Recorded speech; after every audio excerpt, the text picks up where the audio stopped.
नमस्कार, आप देख रहे हैं खबर भारत और मैं हूं आपके साथ नैन्सी शर्मा। खबरों पर विस्तार से चर्चा करेंगे, लेकिन उससे पहले एक नजर डालते हैं अभी तक की सुर्खियों पर।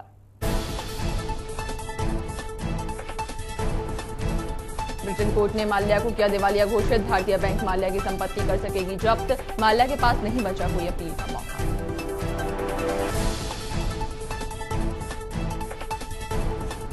शिवराज कैबिनेट की बैठक हुई खत्म। कई अहम प्रस्तावों पर हुई चर्चा। तबादलों की समय सीमा 1 सप्ताह बढ़ी।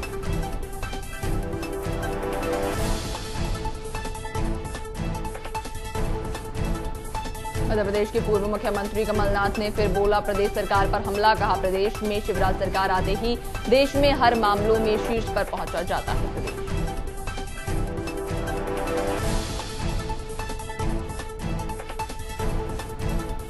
गृह मंत्री नरोत्तम मिश्रा ने कोरोना की मौजूदा स्थिति पर दिया बयान। कहा प्रदेश में नियंत्रण में है कोरोना संक्रमण। बीते 24 घंटों में प्रदेश में आए कुल 9 नए मरीज।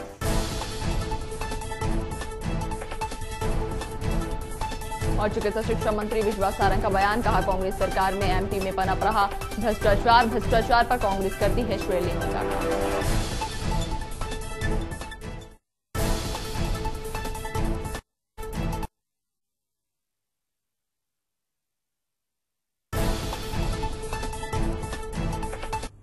और अब खबर विस्तार से। मध्य प्रदेश के पूर्व मुख्यमंत्री कमलनाथ ने एक बार फिर प्रदेश सरकार पर हमला बोला है। उन्होंने ट्वीट किया है कि प्रदेश में शिवराज सरकार आते ही प्रदेश हर मामले में देश में शीर्ष पर पहुंच जाता है। चाहे किसानों की आत्महत्या हो, महिला अपराध हो, बेरोजगारी हो, कुपोषण, भ्रष्टाचार हो या फिर कोई अन्य मामला हो। अब देश में पेट्रोल पर सबसे ज्यादा 31.55 रुपए प्रति लीटर कर वसूलने से प्रदेश देश में शीर्ष पर है।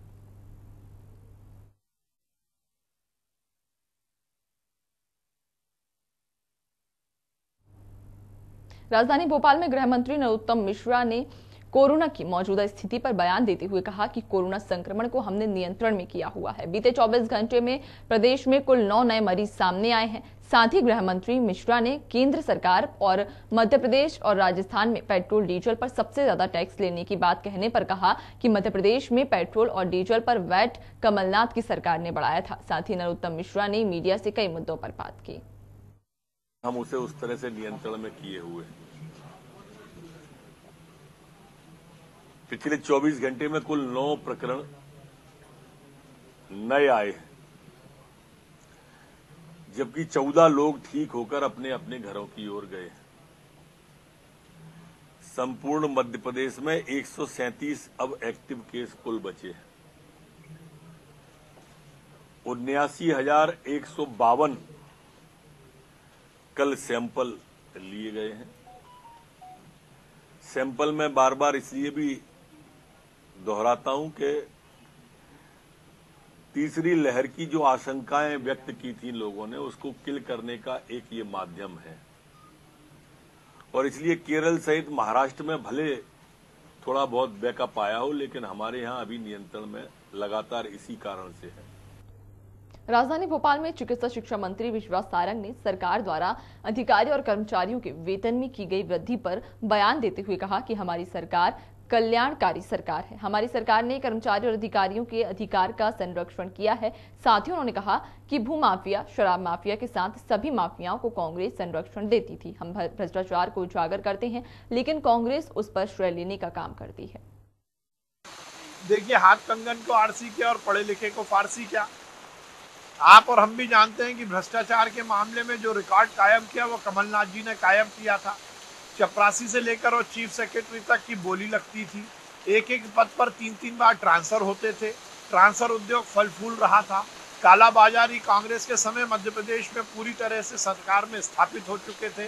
भू माफिया हो, शराब माफिया हो, अनाज माफिया हो, किसी भी तरह माफिया को संरक्षण देने का काम कांग्रेस के नेताओं ने किया था। कांग्रेस के मुख्यमंत्री और कांग्रेस के मंत्री केवल और केवल भ्रष्टाचार में आकंठ में डूबे थे। हमारी सरकार जीरो टॉलरेंस भ्रष्टाचार के मामले में नीति पर काम कर रही है। हमने कालाबाजारियों को पकड़ा है। हमने अवैध उत्खनन के मामले जो सामने आ रहे हैं वो हम पकड़ रहे हैं, इसलिए सामने आ रहे हैं। चाहे लॉ एंड ऑर्डर की स्थिति हो, चाहे भ्रष्टाचार का मामला हो, कांग्रेस के समय मध्य प्रदेश में इस दोनों मामलों में बदतर स्थिति थी। हमने लगातार सुधार किया है। आम लोगों की शिकायतों और समस्याओं के निराकरण के लिए जिला कलेक्टर दिनेश जैन ने एक नवाचार करते हुए जिला मुख्यालय में प्रति मंगलवार को होने वाली जनसुनवाई को प्रतिदिन करने का फैसला लिया है। जहां कलेक्टर ने जनसुनवाई के लिए प्रतिदिन अलग अलग अधिकारियों की ड्यूटी लगाई, वहीं अधिकारी अपने निर्धारित दिवस पर जनसुनवाई कक्ष में प्रतिदिन दोपहर 12 से 2 बजे तक उपस्थित होकर आम जनता की शिकायतों और समस्याओं से संबंधित आवेदन प्राप्त कर उनका निराकरण करवाएंगे। प्रत्येक आवेदक के आवेदन को वो लेंगे और उसको फिर जो है तभी स्कैन करके और जिससे संबंधित वो आवेदन है उस अधिकारी के पास मेल करके भेजा जाएगा। और जो अधिकारी इसमें आवेदन लेंगे, जैसे सोमवार को जिसकी ड्यूटी है और उन्होंने आवेदन लिया है, तो हम लोग इस बात की भी मॉनिटरिंग करेंगे कि उस अधिकारी।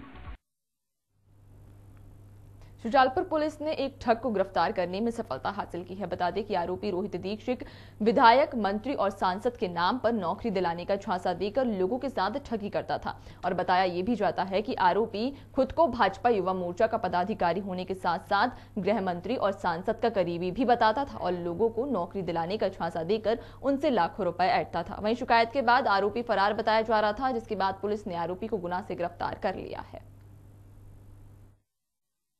ऐसा कहना है कि ये बोलता था कि भाई मेरे बाकी लोगों से अच्छे संबंध हैं, वहाँ है, मैं वल्लभ भवन जाता हूँ, काम करवा देता हूँ, तो उनको लगा कि ये जाता रहता है वल्लभ भवन, तो हो सकता है काम करा देगा।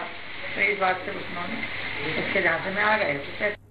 उज्जैन में सोमवार को सीएम समेत कई अधिकारी महाकाल के दर्शन करने पहुंचे थे, जहां महाकाल दरबार में महादेव के दर्शन के लिए पहले से ही लोगों का तांता लगा हुआ था। इस बीच भीड़ बेकाबू हो गई और भगदड़ के हालात बन गए। बता दें कि भगदड़ में कई लोग घायल भी हो गए हैं। तो वहीं कोरोना की गाइडलाइन की भी जमकर धज्जियां उड़ती नजर आईं, जो सीधे सीधे प्रशासन की व्यवस्था पर सवाल खड़ा करता है। राजधानी में लगातार हो रही बारिश से जल भराव की स्थिति न बने, इसके लिए कलेक्टर अविनाश लवानिया ने शहर का निरीक्षण किया। साथ ही कहा कि बारिश में अक्सर ग्रीन मटेरियल बहकर आ जाता है, जिसके लिए टीमें लगी हुई हैं। जहां भी ऐसा कोई रुकावट डालने वाला कचरा जमा होता है, वहां तत्काल साफ और सफाई की जाएगी। वहीं बड़े तालाब के वाटर लेवल को लेकर कहा कि वाटर लेवल 166 तक जा सकता है, लेकिन फिलहाल लेवल 160 पर बना हुआ है। फुल टैंक लेवल से हम लोग काफ़ी नीचे हैं। भोपाल का जो बड़ा तालाब है उसका फुल टैंक लेवल जहां 166 फीट पे आता है, अभी हम 160 पे हैं, तो लगभग 6 फीट का गैप अभी भी उसमें है। और इसके साथ ही क्योंकि लगातार बारिश हो रही है, तो हम लोग सभी ग्रामीण क्षेत्रों में as well as urban areas में सभी नालों पे, स्ट्रीम्स पे, स्टॉर्म वाटर ड्रेन्स पे सभी पे नज़र बनाए हुए हैं।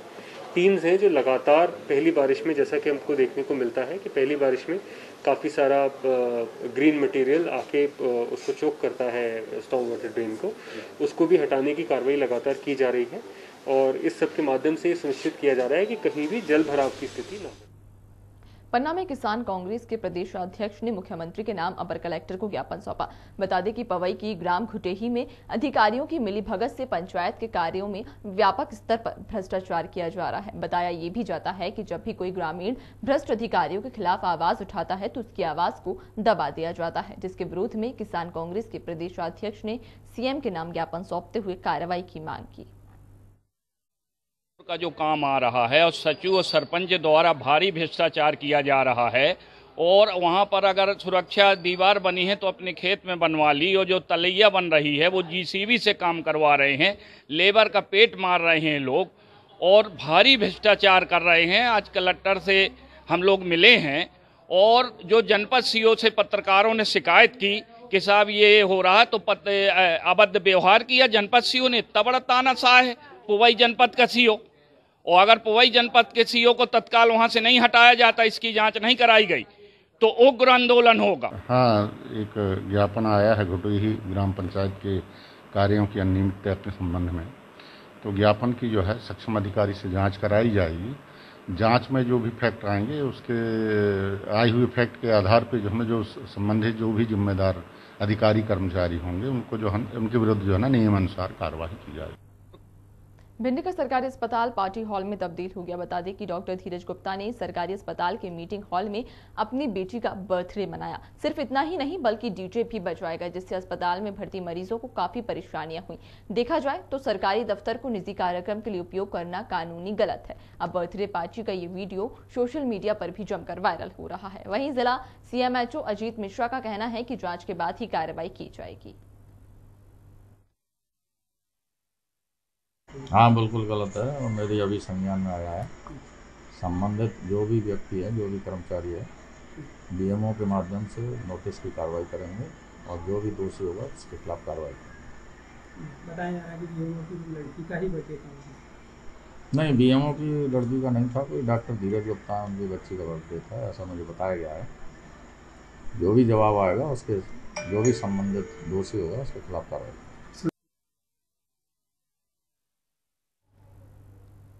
भोपाल थाना तलैया क्षेत्र के इस्लामपुर में एक युवक ने अपने ही दोस्त की हत्या कर दी और हत्या के बाद मौके से फरार हो गया। बताया जाता है कि रात में मृतक युवक अपने दोस्त के साथ सईदिया स्कूल ग्राउंड में बैठा था, तभी दोस्त ने उस पर हमला कर दिया और मौके पर मौजूद लोगों ने एक घायल युवक को अस्पताल पहुंचवाया, जहां पर उसकी मौत हो गई है। वहीं फिलहाल पुलिस ने आरोपी के खिलाफ मामला दर्ज करते हुए जाँच शुरू कर दी है।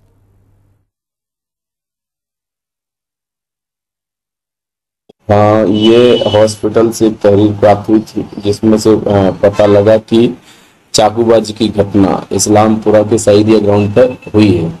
उसमें से पता लगा गया कि दौरान इलाज फैज सिद्दीकी नाम के व्यक्ति फैज कुरैशी नाम के व्यक्ति की मृत्यु हो गई है और परिजनों से बातचीत करने पता लगा गया कि कोई शफीक कुरैशी नाम का व्यक्ति है जो पूर्व में के बीच में दोस्ती थी और आज किसी बात पर से विवाद पर से चाकूबाजी हुई है, उसमें से उसकी मृत्यु हो गई। सर, ये रहने वाले कहाँ के हैं?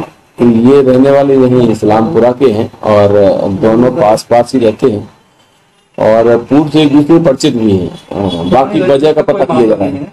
नहीं, पुरानी रंजिश का ऐसा कोई वजह पता नहीं लगी है, सभी परिजनों से बात की गई है। बाकी आरोपी गिरफ्तारी के बाद ही सही काम का पता लग सकता है।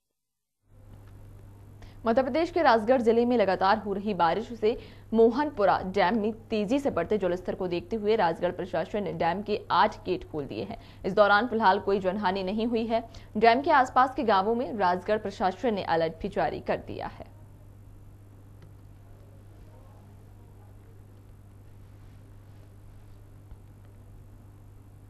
रतलाम के ग्राम पंचायत पिपलौदा में लोकायुक्त की टीम ने 5000 की रिश्वत लेते हुए एक पंचायत सचिव को रंगे हाथों गिरफ्तार किया है। आरोपी सचिव फलों उद्यान योजना की फाइल पास करने के लिए 5000 की रिश्वत की मांग कर रहा था, तभी पीड़ित की शिकायत पर उज्जैन लोकायुक्त टीम ने कार्रवाई करते हुए रिश्वतखोर सचिव को गिरफ्तार कर लिया है। ये ना सीमांत किसान है, छोटा किसान है, तो मनरेगा के तहत नंदन फलोद्यान की एक स्कीम थी जिसमें इसके खेत में बगीचा पेड़ पौधे लगाए थे, जो सेक्रेटरी जगदीप पंचाल को दिया था, उन्होंने फाइल दिया था, करीब 8-10 लाख दिया था। तो इन्होंने अभी तो उसकी फाइल को तैयार नहीं किया था, तो इन्होंने जो है 5,000 रुपये मांगे थे उससे। तो परसों 23 तारीख को ये आवेदक आया था जिसने 3,000 रुपये दिए थे और आज को बुलाता हूँ उन्होंने 26 को आप जो है 2,000 रुपये लेके आना, तो मैं तुम्हारा काम कर दूंगा। तो आज ये आवेदक आया था मेरे और जो मेरी टीम भी आई थी वहां से, तो ये जगदीप पंचाल को रंगे हाथों। मध्य प्रदेश में 31 जुलाई तक तबादले हो सकेंगे। इसमें सिर्फ 6 दिन ही अब बाकी है और तबादला सूची अब तक जारी नहीं हो सकी।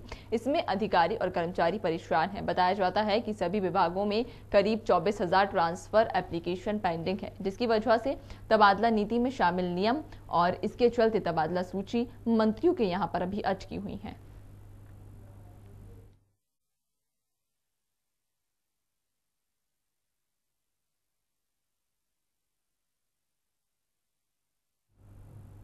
भोपाल के बल्लभ भवन में मुख्यमंत्री शिवराज सिंह चौहान की अध्यक्षता में आयुष विभाग की एक बैठक संपन्न हुई। जानकारी के अनुसार आयुष में नवाचार और आयुष से अनेक अवसरों का सृजन करने के लिए चर्चा की गई। साथ ही बैठक में आयुष को वित्तीय समावेश से जोड़ना और आयुष के माध्यम से प्रदेश की जनजातियों के लिए रोजगार और आजीविका का प्रबंध करने पर भी चर्चा हुई।